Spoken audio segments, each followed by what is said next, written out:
Let's check it out.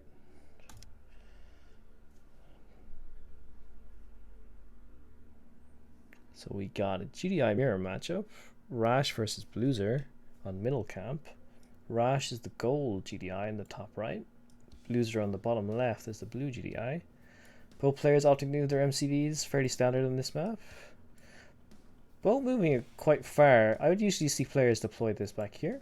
And Rash is going right for the center of the map. This is super greedy. Super greedy GDI to do that. It does secure them in here, especially with the cliffs on both sides, and it can be very hard to deal with once they've got defenses set up. So pressure is going to be on Bloser to really do some damage here. Alright. Forward racks. Forward racks.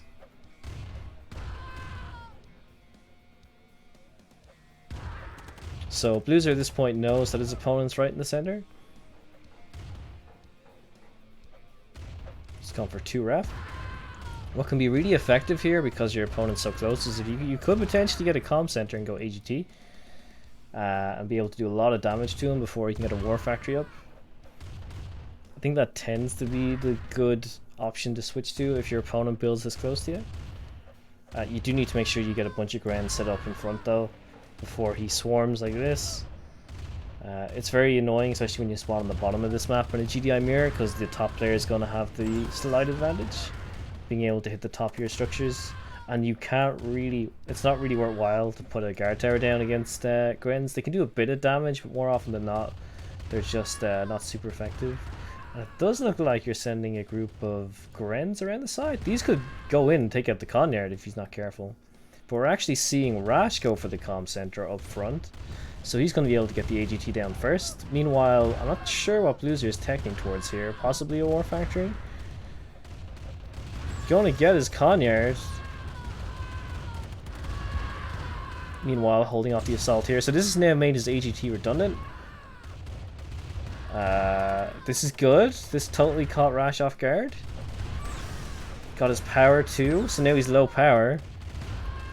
Even if it's just 2 refs and 3 Raxes and 1 power plant, I don't think it's going to be enough. Yeah, and there goes the health tick. It's huge. Okay, spread these out and you'll be in a good position to win this.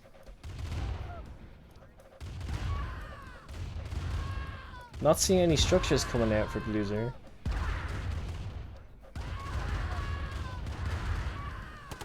Yeah, the thing that kind of killed you here is just the spacing of your Grens, and now he's going to be on top of you. Oh, why to sell? No, no, no, no. I would have opted to put a Rax up here, and then you have Grens pouring in from the side before he takes out your forward Rax, and then you have to produce from down here and move all the way up. I imagine this was just like you're under pressure saying, oh crap, he's got all these infantry here. But I would hold on to this for dear life, put up the Rax, and then maybe after the Rax is up, sell it. But now you got 2.5k, so you do have a lot of cash, but you're not building. Oh, there we go. Okay, construction started. You've got a huge eco lead on this guy at the moment. I would also say don't be afraid to grab one of your halves to squish some Grens. Sending a few of these around the back. It's no harm.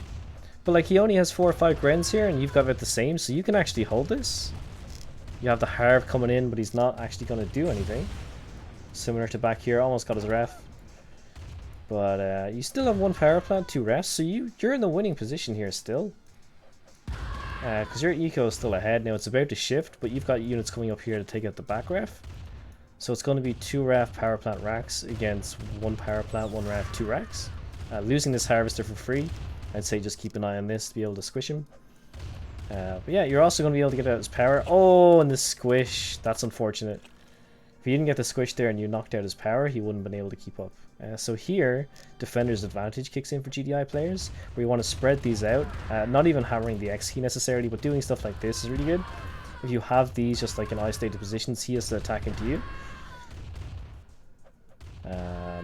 But yeah, I can see at this point it's more so in Rash's favor, even though he's likely low power.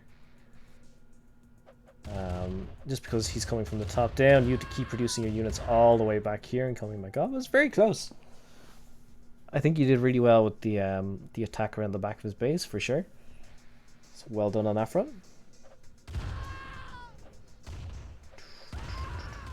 And Rash, of course, now has the spare harv. He's going to come in and do some squishes. Yeah, you're happy to this point for sure. I think just more experience and like not panicking the Conyer itself, because he was always going to get that front racks. Even here, like the number of units you both have, it's about even. Like you've got slightly more, if anything, and he's wasting his harv by just sticking around here, so he only has one harv's worth of eco, similar to yourself. So if you keep this alive, like the game's not over.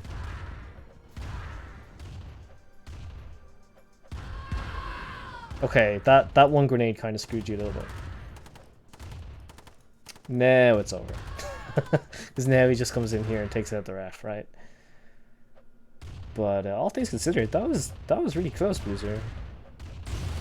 Fair play. Fair play. Coming around the side to get out his Conyer when he wasn't expecting it was great. Oh, crashed my game. Cool. Cool. Fuck's sake, this game. But yeah, GG's. Well played. I'll relaunch.